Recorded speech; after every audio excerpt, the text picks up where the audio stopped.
Mr. Tyler. I'm hungry for VMAs and Grammys. That's my main goal. You know? Fuck this underground bullshit. A gang of Los Angeles rappers called Odd Future, or as their aunties know them, the Odd Future Wolf Gang, kill them all. The Grammy goes to LA Stand Up, Igor Tyler, the creator. Ninth grade, they wouldn't let me join band class because I couldn't read music. But I still had the passion, and I'm on 2 instruments now, picking up a third. Said, fuck them. I didn't let none of that shit stop me from doing anything that I wanted to do. Tyler, the Creator, est probablement l'un des artistes possédant la plus belle évolution, si ce n'est la meilleure. En un peu plus de 10 ans de carrière, il est passé de l'artiste underground, critiqué sur ses lyrics assez sombres, à un artiste au rayonnement international, récompensé aux Grammys et accepté par toutes les communautés. Qui est Tyler, the Creator? Comment s'est-il démarqué des autres artistes de sa génération? Pourquoi s'est-il fait bannir de plusieurs pays? On va répondre à toutes ces questions dans le 2e épisode du Purple Print dédié à Tyler, the Creator.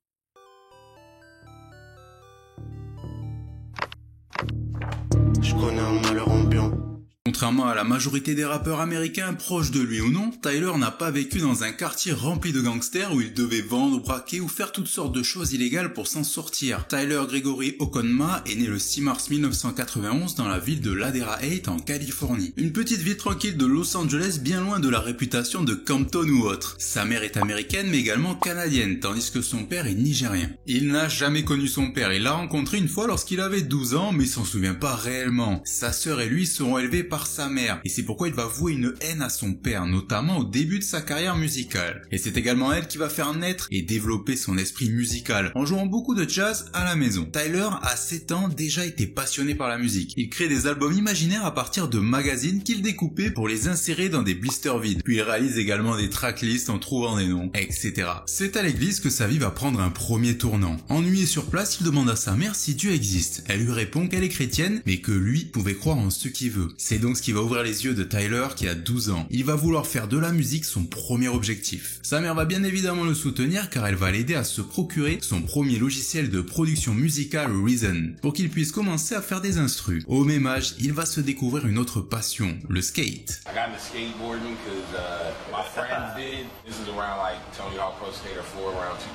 N'ayant pas de figure paternelle, il va avoir plusieurs modèles et être très autodidacte. En voyant Pharrell faire du piano, l'envie va lui prendre d'en faire aussi et il va donc s'y mettre et apprendre à jouer de l'instrument. Une fois qu'il va arriver à jouer le début du morceau She's Alive d'Outkast,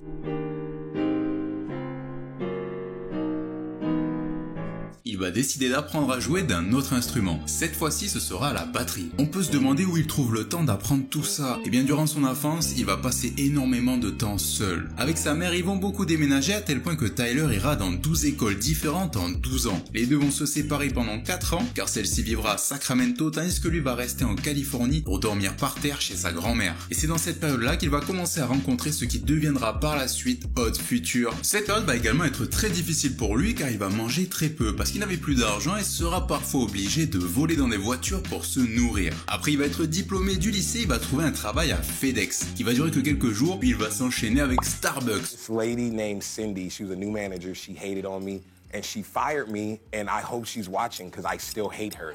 Malgré tout, il va décrire cette expérience comme étant l'une des meilleures choses qui lui soit arrivée dans la vie, car c'est un peu grâce à ça qu'aujourd'hui il a plein de temps dans la musique. Il va ouvrir quoi? Une page MySpace et prendre le surnom qu'il a encore aujourd'hui, Tyler the Creator. Et après avoir abandonné l'université pour se consacrer à la musique, il va faire la rencontre de Frank Ocean. Ensemble, ils vont faire de la musique et commencer à se créer une petite communauté. Mais ça n'a pas marché tout de suite, il va y avoir plusieurs années de vide, mais il aura fallu qu'un seul article de The Wire pour démarrer la machine. Sans qu'il le sache, le collectif va avoir une énorme influence sur les générations futures. Alors on va voir un peu pourquoi. Au départ, Odd Future, ça devait être un magazine qui était fondé par Tyler the Creator, mais c'est rapidement devenu un collectif d'artistes en tout genre. Ensuite, ils vont lancer Odd Future avec le fameux Donuts. Ils vont faire des pop-up stores leur permettant de consolider leur fanbase, mais aussi de vendre du merch. Soulja Boy, c'est le premier rappeur à être devenu viral. En fait, Odd Future sont les premiers à avoir utilisé la viralité d'internet. Et pour vous compreniez mieux, c'est un peu les pères de Lil Pump ou encore de 6ix9ine. Et pour construire leur fanbase ou l'agrandir, ils faisaient tout leur possible pour être provocants, que ce soit à travers la musique ou bien en étant drôles, en lançant leur propre série humoristique Loiter Squad. Birthday, bitch.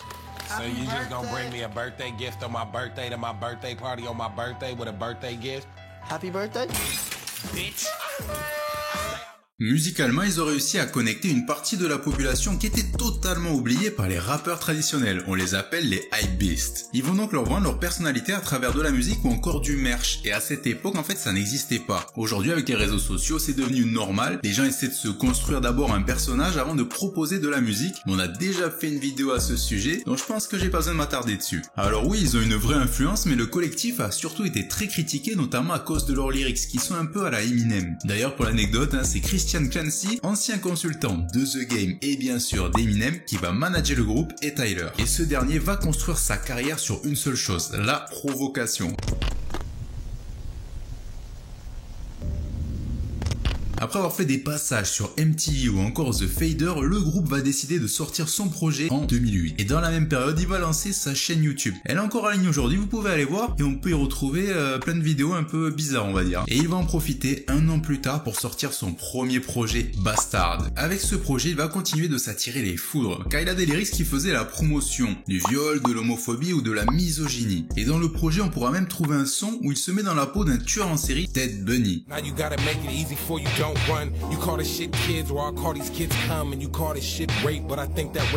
Cependant, ce sera avec Yonkers, son premier morceau enregistré professionnellement, que la carrière de Tyler va s'envoler.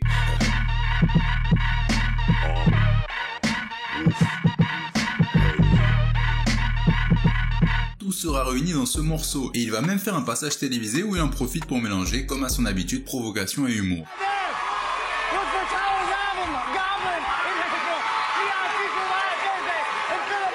Bon, certes, ces choses aujourd'hui ne doivent pas trop vous choquer, mais il faut rappeler que c'était en 2011. Et à cette époque-là, le rap se sensibilise avec la montée en puissance de Drake ou encore de Kid Cudi, qui à l'inverse de Tyler, the Creator, sont plus connus pour leur musique que pour leurs frasques. C'est avec Goblin que les problèmes vont sérieusement commencer pour Tyler. Il aborde les thèmes les plus provocateurs possibles, tels que le meurtre, Satan, l'homophobie, la torture. Bref, la liste est longue et tout aussi gore. Ayant goûté au succès, il va donc avoir le droit au côté positif, mais aussi au côté négatif, dont il va principalement parler. Et pour ce faire, il va donc échanger avec Dr. TC, qui est l'un de ses alter ego, on peut dire. I'm not a fucking role model. I know this. I'm a 19-year-old fucking emotional coaster with pipe dreams. Recently to Paris, I'm getting these weird stares at skate parks and airports, all in the air, it's weird. Encore aujourd'hui, Tyler ne veut pas être considéré comme un exemple, il veut juste faire sa musique, des scènes et s'amuser. Cette pression va énormément lui peser, mais pour autant, ça ne l'a pas empêché de ne pas se censurer. Dans She, par exemple, il va confier stalker une fille qu'il aime alors qu'elle dort et renifler même ses vêtements. Bref, tout ça n'est rien comparé à d'autres morceaux qui ont vraiment fait polémique, notamment le morceau 34 qui fait partie des morceaux qui l'ont fait bannir des royaumes pendant 4 ans. Et tout ça, ça va provoquer une succession d'annulations de concerts jusqu'à son bannissement. Et la même année, un étudiant d'Alabama sera arrêté en étant accusé de faire des menaces terroristes après avoir écrit le refrain de Radical.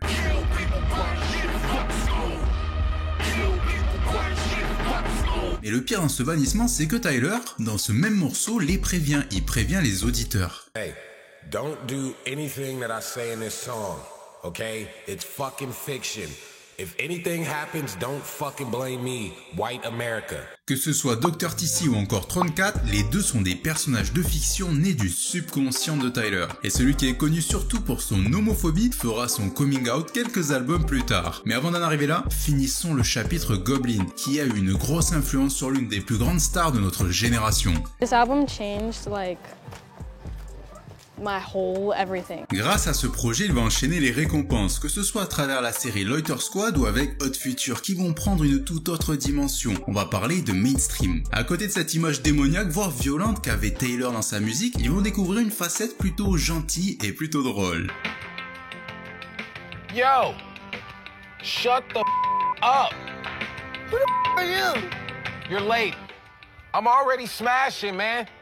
Et bien que son image semble s'arranger, il va de nouveau faire polémique à cause d'une pub qu'il a réalisée. Elle sera qualifiée de publicité la plus raciste de l'histoire à cause de la scène que vous avez pu voir où 4 Afro-Américains sont présumés coupables d'un crime. Sauf que ces Afro-Américains c'était uniquement des amis de Tyler. Toutes ces polémiques vont influencer la direction du prochain album, Wolf, qui sera beaucoup plus soft que les précédents. Et c'est là où va intervenir un nouveau personnage. Sam, this is Wolf. He's new here. Wolf, this is Sam.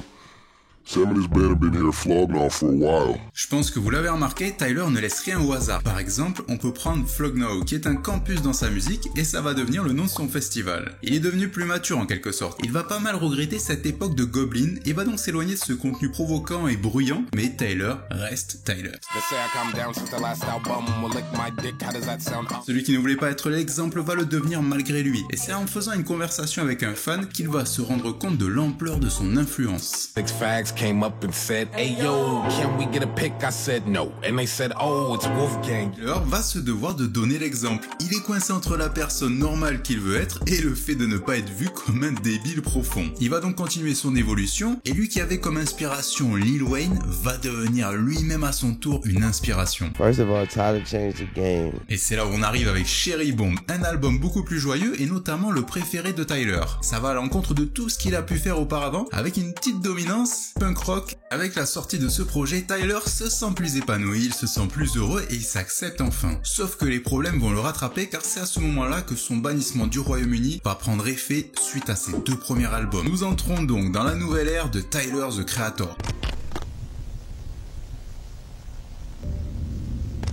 Contrairement à Cherry Bomb qui est de la pure musique, et ce qui explique pourquoi on s'est pas trop arrêté dessus, Flower Boy sera beaucoup plus personnel. Ce projet est du genre introspectif et Tyler va décider d'abandonner son alter ego qu'il utilisait pour exprimer ses sentiments pour le faire de lui-même car il s'accepte enfin. Et comme à son habitude, Tyler va prendre du recul sur son succès.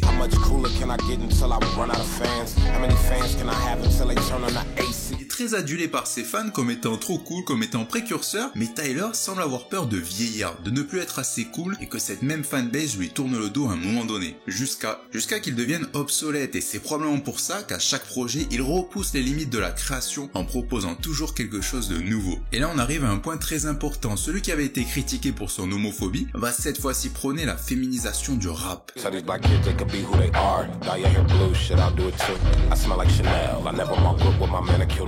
Et en poussant cette façon de penser, il pousse les autres à s'accepter, mais aussi à s'accepter lui-même. En faisant ça, il va lever les doutes sur sa sexualité, sans pour autant faire son coming out à la manière d'un Lil Nas X.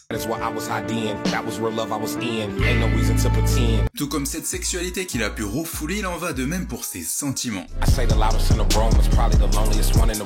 Derrière ces farces se cache un être humain seul qui ne veut pas que les gens l'appellent seulement quand ils ont besoin de lui. Il cherche désespérément cette personne qu'il voit uniquement dans ses rêves, comme il le raconte dans See You Again.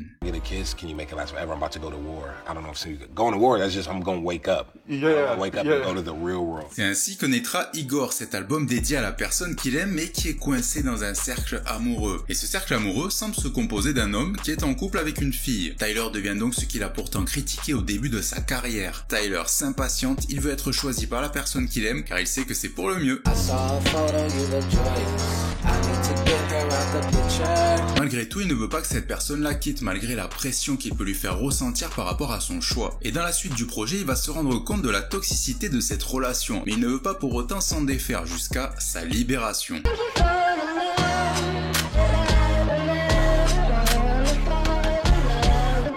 Libéré, il lui souhaite tout le bonheur du monde avec sa copine, mais se demande s'ils sont toujours amis dans l'outro du projet, en espérant qu'une opportunité se présente à l'avenir. Voilà donc Tyler, the Creator, une personne qui a évolué au fil de ses projets, tout en gardant son identité et en proposant de la nouveauté. Tyler, the Creator est un génie de la musique qui se surpasse sans cesse et ce qui explique sa longévité. Son dernier projet, Call Me If You Get Lost, est encore une autre démonstration de sa palette artistique. Et comme le dit si bien Mayel, membre de notre Discord, cet album est l'apogée de la carrière de Tyler, qui est enfin épanoui dans sa vie et qui peut désormais s'occuper du développement de ses autres projets. Pour rejoindre le Discord de l'équipage, le lien est dans la description.